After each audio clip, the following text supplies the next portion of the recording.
It was a foggy September evening in 2025, and I was winding down in my San Francisco loft, the city's skyline barely visible through the mist. My desk was cluttered with coffee cups and code printouts, remnants of a late-night debugging session for my startup's latest app. The hum of the city below usually kept me grounded, but tonight, my phone was relentless. A string of notifications from the family group chat broke my focus, each ping like a warning bell. I hesitated, knowing that messages from Mom, Dad, and my younger sister, Mia, rarely brought good news. They were usually pleas for money, veiled guilt trips, or outright demands. But the tone of these messages felt different, formal, almost menacing. I opened the chat. The words stared back at me, cold and precise. Dad, Liam, we're holding a family summit this Saturday at the house. 6 p. Mia, no excuses. Mom, it's critical. Liam, we're counting on you to be there.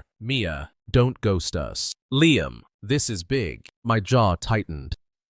A family summit. The last time they used that term was 2 years ago, when they convinced me to co-sign a $510,000 mortgage for their house in Oakland. Since then, I'd been their financial lifeline, covering the mortgage, Mia's tuition, Dad's car payments, even Mom's charity gala expenses that suspiciously funded her new wardrobe. My tech startup was doing well, but their endless requests, demands were bleeding me dry. This summit smelled like another shakedown. I typed back, "What's this about? Can you give me details?" No response. Just the 3 blinking dots. Then nothing. I tossed my phone onto the couch, a knot forming in my chest. Whatever it was, it wouldn't be pleasant. The next morning, I found a voicemail from Dad. His voice was sharp, like he was delivering a verdict. "Liam, forget the summit. We've made some decisions about the family's future. You'll hear from our lawyer soon. Don't bother calling back." I replayed it, each word colder than the last. Lawyer. Decisions. My mind spun. Were they selling the house? Cutting me out of something? I didn't call back. Instead, I texted one word, understood. Then I opened my laptop, logged into the mortgage portal, and began the process to remove my name as co-signer. It was a move I'd considered for months, but that voicemail was the breaking point. 40 minutes later, it was done. Their house, their problem. I leaned back, a strange mix of relief and dread settling in. I just lit a match, and the fire was coming. Within 48 hours, my phone became a war zone. 112. Missed calls, Dad, Mom, Mia, and a new number I didn't recognize. Voicemails flooded my inbox, each one more unhinged than the last. Dad's were pure rage. "Liam, what the hell have you done? The bank's breathing down our necks. Fix this now." Mom's were tear-soaked. "How could you betray us like this? Liam, we're your family." Mia's were a mix of guilt and desperation. "Liam, I didn't know they were going to do this. Please, just call me back." Then came the lawyer's voicemail, smooth but laced with panic. "Mr. Sullivan, this is Margaret Chen, representing your parents. There's been a serious misunderstanding regarding the mortgage. Please contact me immediately to resolve this amicably." I didn't call back. I didn't even listen to the rest of the messages. Instead, I opened the family group chat and scrolled through years of manipulation. Mia begging for $3,500 for school fees that bought her a new MacBook. Mom requesting $4,000 for medical bills that funded a Napa Valley wine tour. Dad demanding I cover the utilities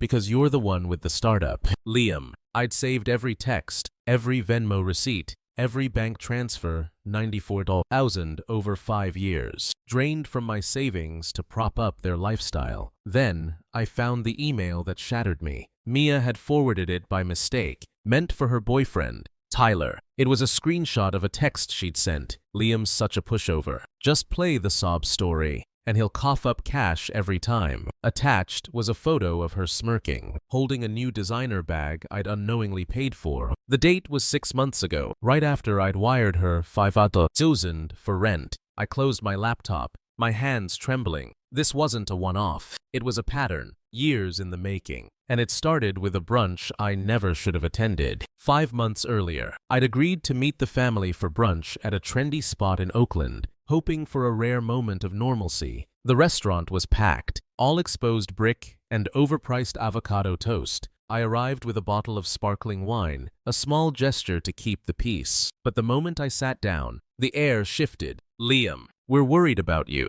Mom said, sipping her mimosa without meeting my eyes. You're so caught up in that startup. You're neglecting family. Neglecting family. I set my fork down, my voice sharper than intended. I paid your mortgage last month, and Mia's car payment, and Dad's. Don't start. Dad cut in, his tone low and warning. We don't need a lecture. If you're so concerned, maybe help out a bit more. Mia, scrolling on her phone, rolled her eyes. God, Liam, stop acting like you're some hero. You're loaded. What's a few bucks to you? And a few bucks. I laughed. Bitter. I paid off your $6,000 credit card debt last month. Mia, because you said you'd lose your apartment. I didn't ask you to. She snapped, her cheeks flushing. You offered, because you called me sobbing at 2 a.m.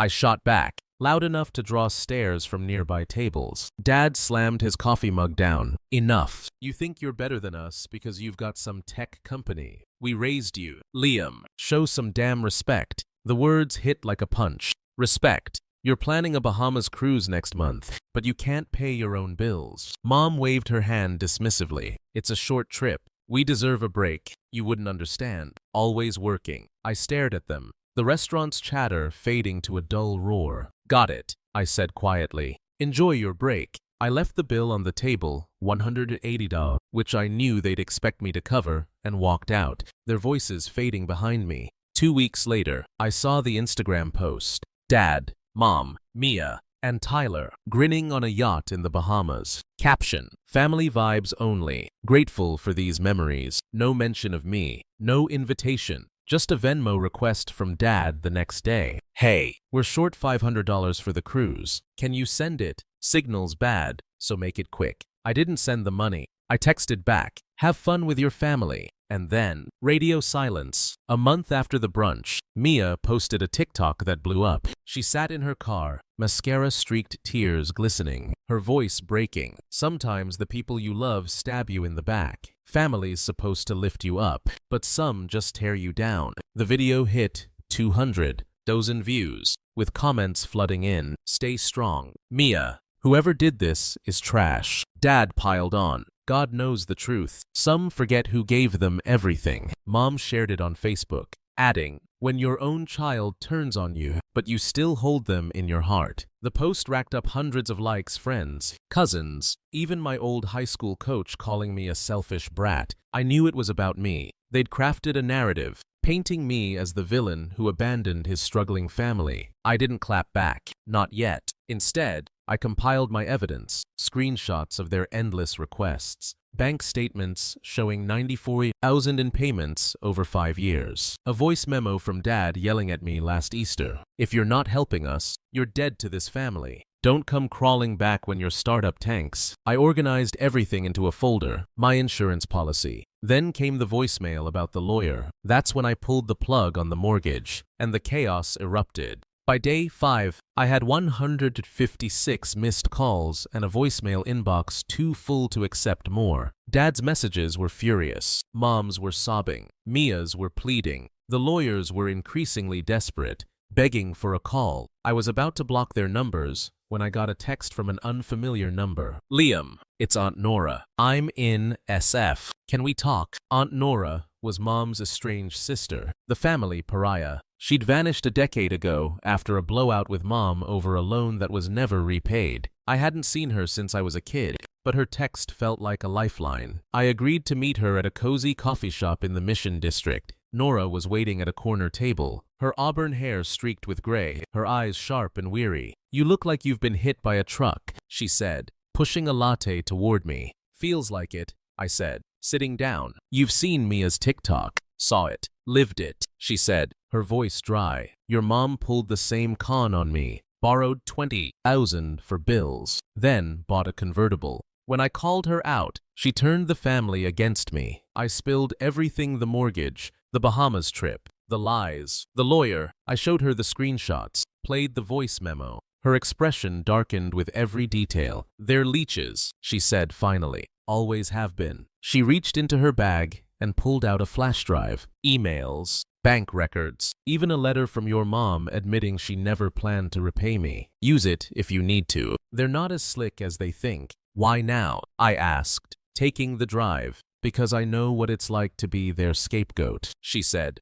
And because I'm done watching them destroy you. Before confronting my family, I needed another perspective. Enter Sam, my startup's co-founder and my closest friend. I'd kept the family drama from him, too ashamed to admit how deep it ran. But after meeting Nora, I called him to my loft and laid it all bare: the mortgage, the lies, the TikTok smear campaign, Nora's evidence. Sam listened, his usual easy grin replaced by a rare scowl. They've been fleecing you for years. Liam, why didn't you tell me? I thought I could handle it, I said, staring at the floor. I thought it was my job to keep the family together. That's not a family, he said. That's a pyramid scheme with you at the bottom. He leaned forward. You've got the evidence. You've got Nora. What's the plan? I'm meeting them next week, I said. Neutral ground. I want them to see I'm done. Want backup? He asked. I shook my head. Nora's coming, but I need you to keep the startup steady. If this blows up, I can't let it tank our work. Sam nodded.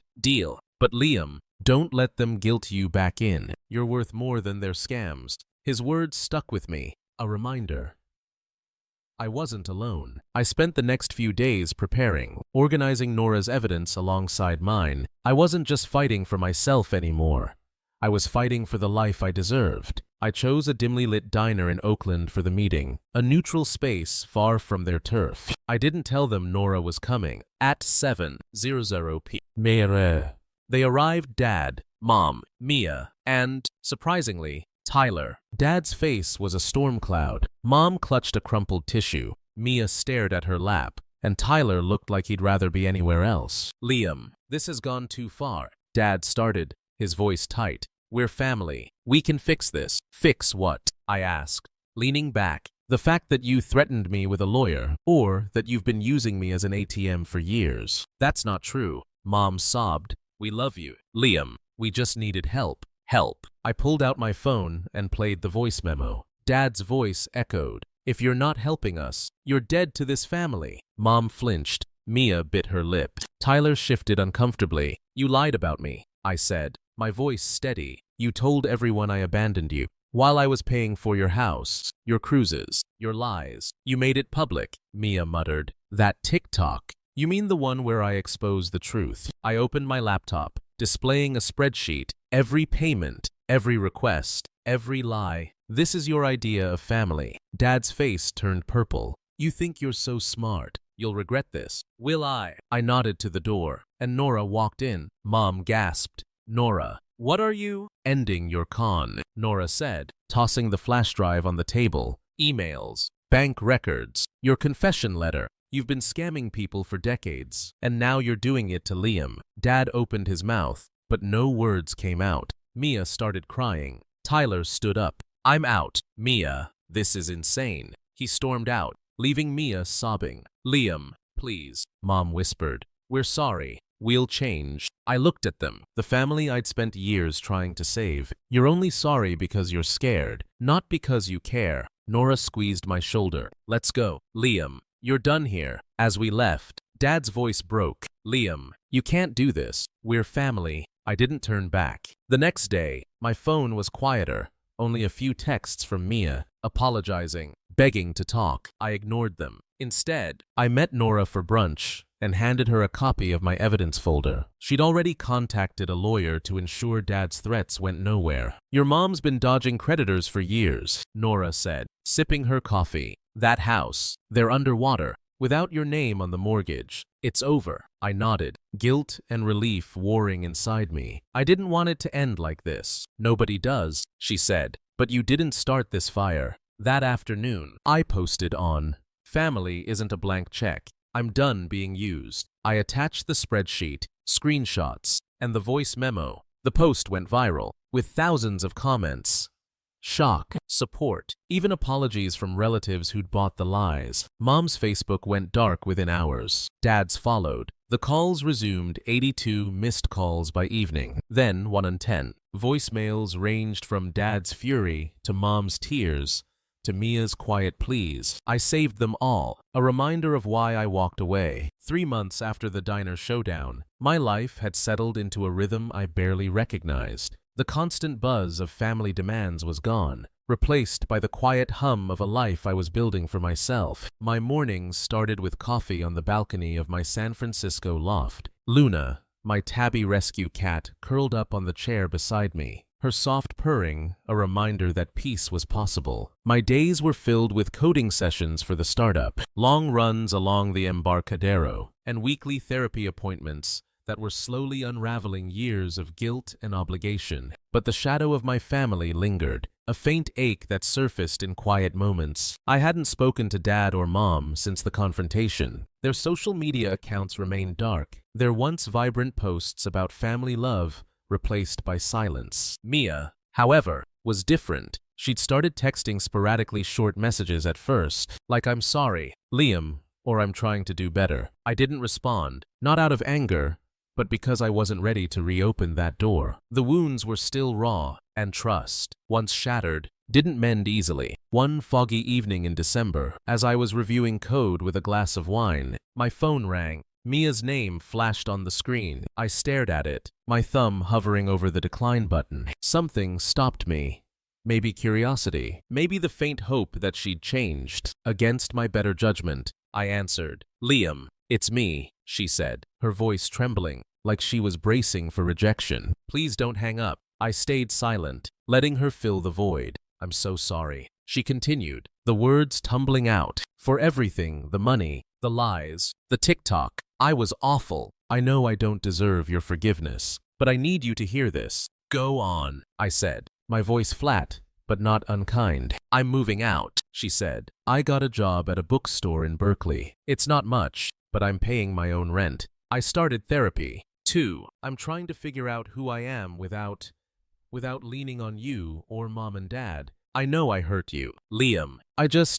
I hope you're okay." Her words hung in also the air, heavy with sincerity I wasn't used to. I took a slow sip of wine, processing. "You need to figure out your life, Mia," I said finally. "You can't keep expecting other people to fix your messes." "I know," she said, her voice breaking. "I'm trying. I really am. I just wanted you to know I'm not that person anymore. Or at least, I'm trying not to be." I didn't forgive her, not yet. Forgiveness felt like a bridge too far when the scars were still fresh. But I didn't shut her out either. "Keep working on it," I said. "Maybe one day we'll talk." She let out a shaky breath. "Thank you, Liam. That's more than I deserve." After we hung up, I sat in the dark, Luna's gentle nudging pulling me back to the present. Mia's call stirred something hope, maybe, but tempered by caution. I saved her number but didn't text back. Trust would have to be earned, one step at a time. A few days later, another surprise came via text from Tyler, Mia's ex-boyfriend.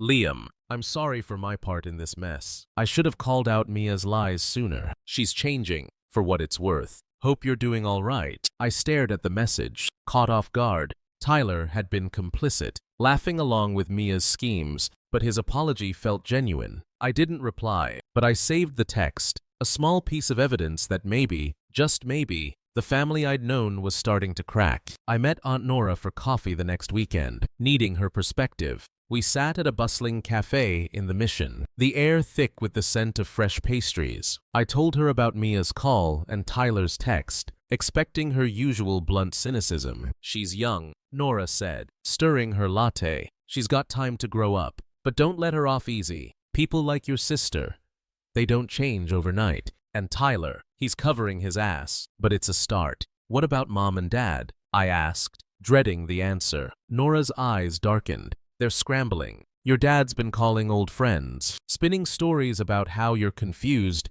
and will come around. Your mom's been hitting up relatives for loans, but word's out about their scams. They're running out of allies." I nodded, a mix of relief and sadness settling in. "I didn't want it to end like this. Nobody does," she said, her voice softening. "But you didn't break this family, Liam. They did. You just stopped letting them break you." Her words stayed with me, a lifeline in the fog of guilt. I wasn't ready to forgive Mia, but her effort, however small, planted a seed of possibility. As for Mom and Dad, their silence spoke louder than their lies ever had. I left the cafe with a clearer head, determined to keep moving forward. 6 months after the diner confrontation, I was a man reborn, though the journey hadn't been easy. My San Francisco loft, once a refuge from family chaos, had become a true home. Luna, my tabby, claimed the sunlit corner of the couch, her presence a daily reminder that love didn't have to come with strings. My mornings were spent coding, my afternoons mentoring young developers at a local nonprofit, and my evenings filled with runs along the Golden Gate Bridge,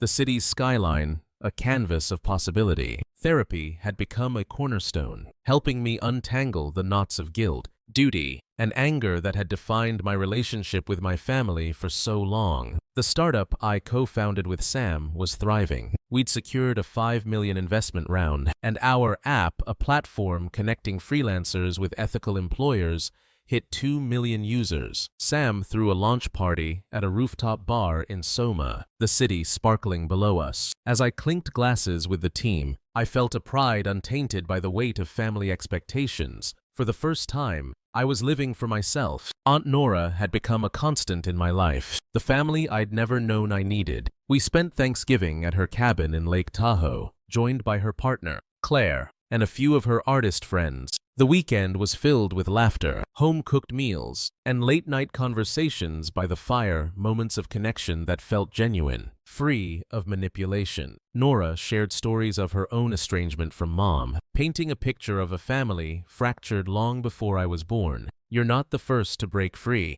she told me, her eyes warm, "but you're the first to do it with such style." Mia continued to reach out, her texts evolving from apologies to updates about her life. She'd been promoted at the bookstore, enrolled in community college, and was seeing a therapist weekly. "I'm learning to take responsibility," she wrote in one message. "I know I've got a long way to go, but I hope you're proud of yourself. Liam, you deserve it," I responded sparingly. Glad you're doing better here." Keep it up there," but I kept the door cracked. Reconciliation wasn't imminent, but the possibility no longer felt impossible. Dad and Mom's world, meanwhile, had collapsed. Nora forwarded me an email from a mutual cousin. Their Oakland house was in foreclosure, and they were selling what little they had left to move to a small apartment in Arizona. Dad was still spinning tales, telling anyone who'd listen that I'd come around once I got over my tantrum. Mom had taken to emailing distant relatives, pleading for loans, but the family's trust in them was gone. Their perfect family facade was dust, exposed by the truth I'd shared on X. One unexpected development came from Sam. He'd been digging into public records for a startup project and stumbled across a lien against my parents' house, tied to a shady loan they'd taken years ago. "Your dad's been dodging creditors since before you were born," he said over beers at a dive bar. "You pulling out was the domino that tipped it all over." "I didn't mean to ruin them," I said, staring into my glass. "You didn't?" Sam said firmly. "They ruined themselves. You just stopped cleaning up their mess." His words echoed Nora's, reinforcing a truth I was still learning to accept. I wasn't the villain, no matter how they'd painted me. I was a survivor, carving out a life on my own terms. A week later, I received a letter, not an email or text, but an actual handwritten letter, delivered to my loft. It was from Mia, her handwriting shaky but deliberate. "Dear Liam, I've started writing this letter a dozen times, but words feel too small for what I need to say. I was selfish, cruel, and blind to how much I hurt you. I grew up thinking family meant taking whatever we needed, no matter the cost. I was wrong. I'm working every day to be better, not just for you, but for myself. I don't expect you to forgive me, but I want you to know I see you now. You're strong, and you deserve a life free of our chaos. If you ever want to talk, I'm here. No pressure, no expectations. Just me, trying to be a sister worth having. Love, Mia." I read it 3 times, each pass stirring a mix of emotions, anger, sadness, and a cautious hope. I tucked the letter into a drawer, not ready to respond, but not willing to discard it either. It was a start, fragile but real. One night, as I sat with Luna on my lap, the city's lights twinkling through the fog, my phone buzzed with an email from Nora. "Your parents are gone, sold the house, moved to Arizona. They're out of your life, at least for now. You did good, kid." I set the phone down, a weight lifting I hadn't realized I was carrying. The game was over. The lies, the guilt, the endless demands, they were gone. I didn't know what the future held for Mia, for my parents, or even for me. But for the first time, I felt free to find out. I scratched Luna's ears, opened my laptop, and started coding not for work, but for a passion project I'd shelved for years. The horizon was mine, and I was ready to chase it.